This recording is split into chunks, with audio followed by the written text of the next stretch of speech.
All right, so joining me now is someone deeply involved in all this, Republican Congressman Don Bacon of Nebraska. Congressman, nice to have you back on the show. Thank you, Jim. It's always an honor to be on with you. Thanks for having me. So first, let's begin with a vote. Kevin McCarthy, he actually lost a vote over the course of those first three yesterday. Based on what you know, can he turn that around? Can he get the votes to be Speaker? He can, but we just got to be honest with what's happened here. A small group, a handful, have made demands over the last 2 months. Every demand they asked for was given. Now, I didn't agree with these demands. I thought we should have demanded some kind of quid pro quo back for demands to be met, but these are unilateral concessions that Kevin made, but then they never came back to support them. And so they keep changing the goalposts. So I think these folks will be very hard to get to yes. That's just the way they are. They love gridlock, they love chaos, and that's what we see going on here. So I hope Kevin continues to work there. He should hold firm because 91% of the conference supports him. He's done more than anyone else to help regain this majority. He's worked hard for 4 years. He's been in every district. So I encourage him to continue. But he may also have to start looking across the aisle to determine if there could be some compromises made on committee ratios and things like that.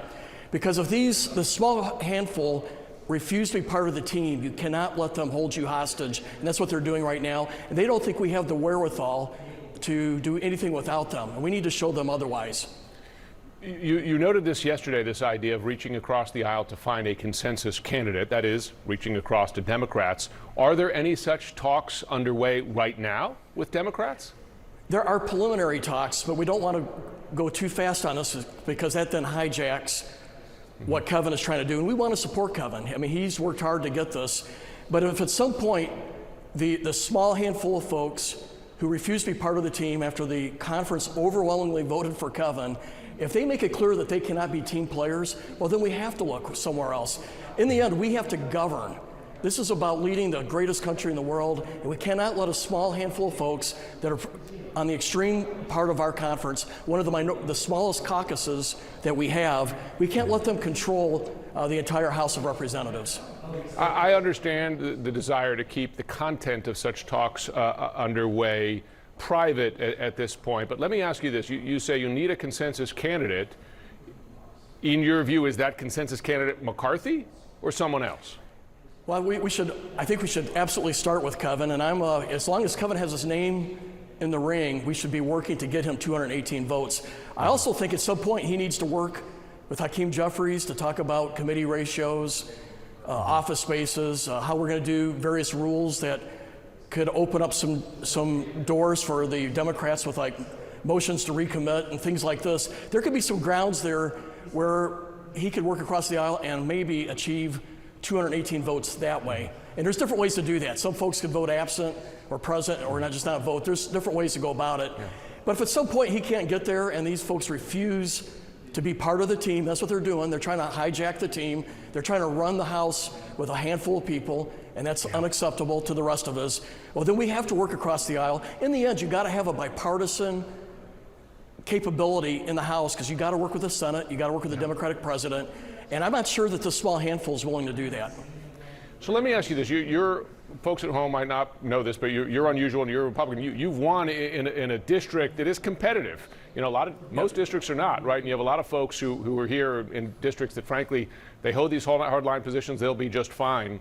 But what you're talking about here would be Republicans, in effect, defying some Republican voters here. I mean, are those votes that they could survive down the line? Right? I mean, do folks say this is something they'd be willing to do to get to a speaker and cooperate with Democrats? Right. Well, we have to be Americans first.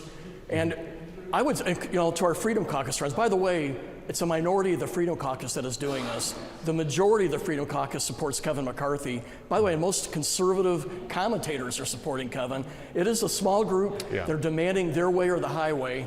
And they're hurting the party. They're hurting us in 2024. Well, I listened to the news last night. I was sick to my stomach. This small group is putting mud all over all the Republican Party at this point. And to hear the other side mocking us during the votes yesterday, that's all in these 20 people. And I hope they see that. But I commanded an Air Force squadron in combat. I commanded 5 times. I deployed 4 times. You got to be a team. Even if it's only an 80%, 85% perfect team, you got to form a team. That's how you get things done. Nancy Pelosi was able to do it with 222 people last time. We got to be able to do the same thing. And this small group is hurting us, hurting the GOP nationally. We did hear this morning from Trump, didn't hear a lot yesterday from him, but this morning he is reiterating his support for McCarthy as Speaker on his Truth Social app. Will that win over? Do you believe that can win over McCarthy's opponents? It may with some of these folks because they're pretty, hardcore in the President Trump's camp. And I think we need all voices to speak up on this. When you get 91% of the vote, you should coalesce around that team instead of demanding what you want. Jim, if I may, they demanded a month ago a whole list of concessions. They got them all. About a week and a half ago, they did a whole another list. They got almost all of it. If they didn't get it, they got halfway on one or two. And then on Monday night, they demanded to have chairmanships on various committees and have more seats on the Appropriations, Ways and Means, and the Rules Committee. And that's unacceptable. These committees and the chairmanships are merit-based, and they want an affirmative action program for the Freedom Caucus, and the rest of us think it's unacceptable. You mentioned conservative commentators who've been, and by the way, they're influential as we know, but one of them, Hugh Hewitt, and others have said McCarthy should start taking concessions back, actually, that, as you say, he made these concessions, got nothing in return. I mean, when you say he should hold the line, should he go that far? Well, I believe so. Some of these concessions I thought were unacceptable, but they could not even get to yes with these concessions. To vacate the chair, to try to figure out how many people you need to try to bring the speaker back and recall them. We had it at 121, as of last month. They wanted one. They want to have a single Republican to have a gun to the speaker's head on every vote. Yeah. Kevin McCarthy negotiated it down to 5. I don't think that was smart. I think we should take all that back now because he made these concessions with the intent that they would meet him halfway, and they have not done so at all. So I agree with Hugh Hewitt. Take these concessions back. Congressman Don Bacon, thanks so much for taking the time this morning.